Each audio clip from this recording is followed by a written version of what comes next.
돈을 빠르게 모으려면 가계부를 먼저 써야 한다는 얘기 정말 많이 들어보셨을 겁니다.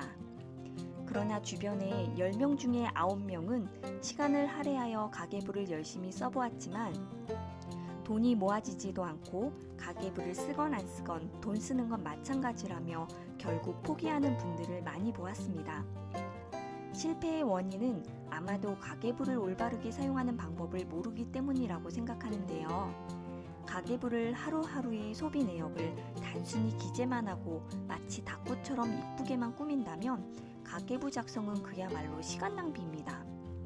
그래서 오늘은 제 경험을 토대로 효과적인 가계부 사용법에 대해 준비해 보았습니다.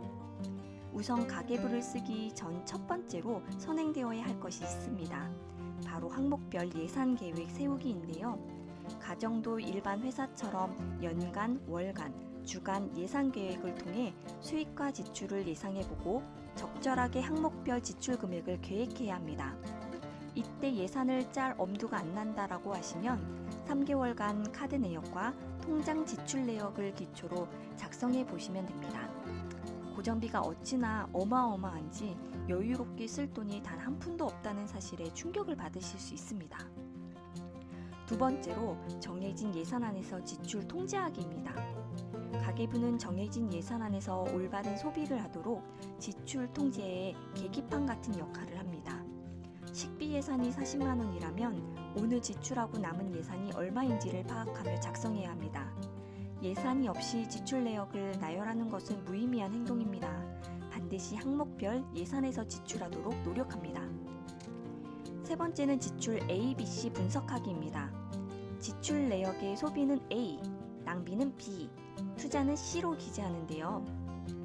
A는 일반적인 소비로 생활에 필요한 것을 구입하거나 사용료를 지불하는 것을 말하고 식료품비, 주거비, 교육비 등이 해당됩니다. B는 낭비인데요. 생활에 필요 없는 것, 오로지 지금을 즐기기 위해 이른바 쓸데없는 소비를 말합니다. 정도를 벗어난 쇼핑, 사치품, 커피, 담배, 술 등과 같은 기호품이 해당됩니다. 마지막으로 C는 투자를 말합니다. 생활에 필요한 것은 아니지만 미래의 자신에게 도움이 될 것을 말하는데요. 저축, 펀드, 학습이나 수강, 책 등 배움을 위한 비용 등을 말합니다. 네 번째는 A, B, C 중에 낭비 B와 필요 이상의 소비 A를 줄이도록 노력합니다. 특히 신경이 쓰이는 항목만 집중해서 관리해주면 큰 효과를 볼 수 있는데요. 자신만의 방앗간을 찾아보고 이용하는 횟수나 금액을 줄이거나 대안을 찾는 방법이 좋습니다. 제 방앗간 중 하나가 스타벅스였는데요.